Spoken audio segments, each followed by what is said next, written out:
Hello there, Vic Benedict here. We're playing Gears of War 4 on Inconceivable difficulty. This is my solo campaign through the game, and this is the... guys ready to take on the Hive Beast? This is what we're doing. We're doing the final boss. This is Act 5-4. It is entitled Release.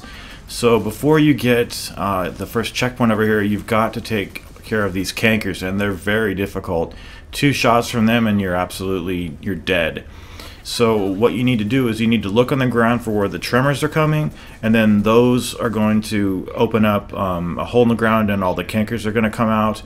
At about the halfway mark, you're going to be told to push forward a little bit. What I would do is wait for the rockets to regenerate and fall back a little bit so you have a little bit of room for them to come at you so that they're not too close to you. This was driving me up the wall. This took me like it took me less than 20 minutes, but I hated every second of this. This is very difficult, and I found it nearly impossible to do it using just the industrial staple gun. And as you can see right there, why didn't it fire the rockets? I had almost all of my rockets there, and it didn't fire. So there are times when, see, again, the lock-on is just not functional for some reason. But the key here is to obviously manage the heat of your gun so it doesn't overheat. But it's really hard when everything's so intense and it's coming at you so fast. But using the rockets on that first part helps out a lot, as does this over here. So you're gonna find yourself getting killed quite a bit to this guy's attacks if you're not dodging properly. So what you need to do is just double jump like you normally would. So even though you're in this machine, you've got an evade. This would not work without an evade. The last time I did my project on Insane, I targeted like left, like 1, 2, 3, 4 in that order. But this time around, things just didn't work out that I was targeting. I wanted to target the 2 leftmost ones first so that I could have an easier time of dodging. But you know, it's hard for things to work out when it's so chaotic. But after each tentacle that you severed off, you're going to be told to command a rocket. So just paint the target and release, and the rockets will fire at the little point of impact, and then you will proceed. You've got to do all 4 tentacles without a checkpoint, and it's pretty rough. I mean, it's I didn't personally feel that this boss was like the damage is supposed to be less damage on Inconceivable. Didn't feel that way to me, quite honestly. You know, but you sure as hell get damaged a lot. It's unforgiving. So yeah, quite frustrating in that regard. And also, you don't want to be too far away from the tentacle when it comes down, otherwise you can miss out on the opportunity. So make sure you do your roadie run right up to it. So this is it's not that frustrating. It's just you've got to be really accurate, and I imagine with mouse and keyboard shooting those cankers in the first round, it wouldn't be too hard at all. I was just using a controller, and you know, I had a hard time. So now I don't think you can target the tentacles when they're flailing around. I could be mistaken, but I just didn't have any luck getting my teammates to cooperate on that score.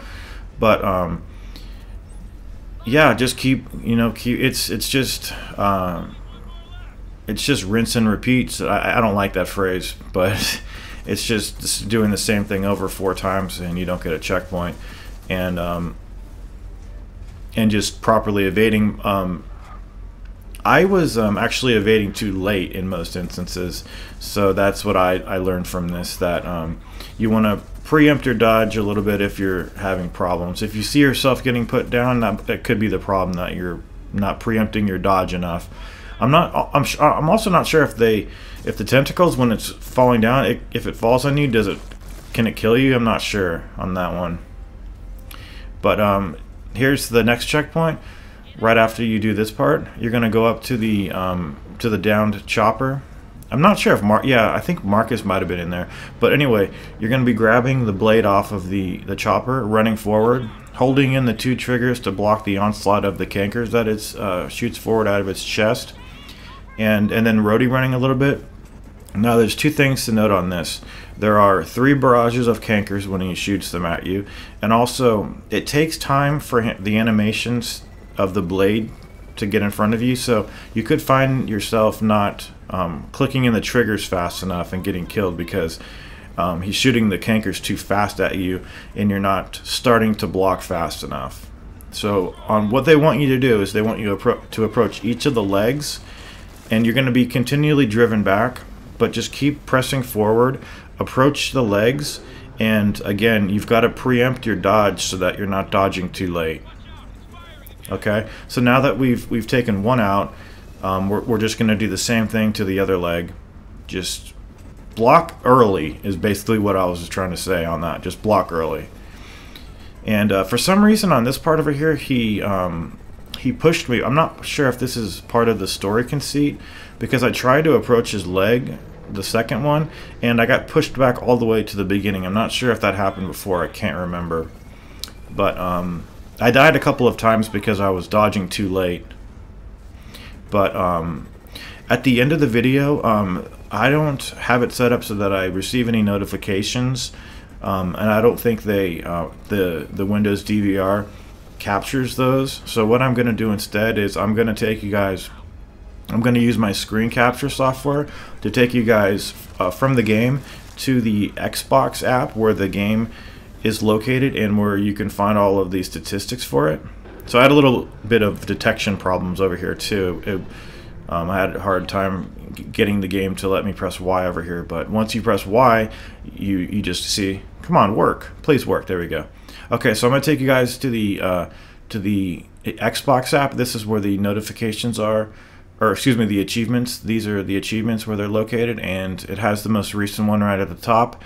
It is called Inconceivable. Completed all campaign acts on Inconceivable difficulty. Only 0.1% of all gamers have unlocked that.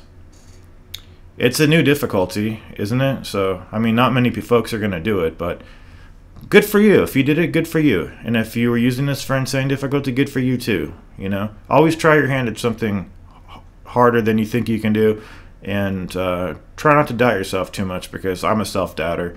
I doubt my ability to do things, but when you do those things, you'll be amazed how satisfying it feels, because there was two versions of you: the version that thought you weren't good enough, and the version that knows you're good enough.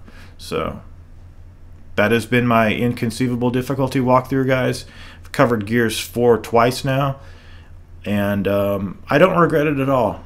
I love Gears of War, and I hope that there is a Gears of War 5 in the future, and I can't wait to play it because I love Gears of War. So thank you very much for following my guide. I sincerely hope that it helped you beat this difficulty, or insane, or hell, even hardcore if that's what you were doing. So for Bic Benedict Productions, my name is Bic, and I will see you in my future projects. Take care.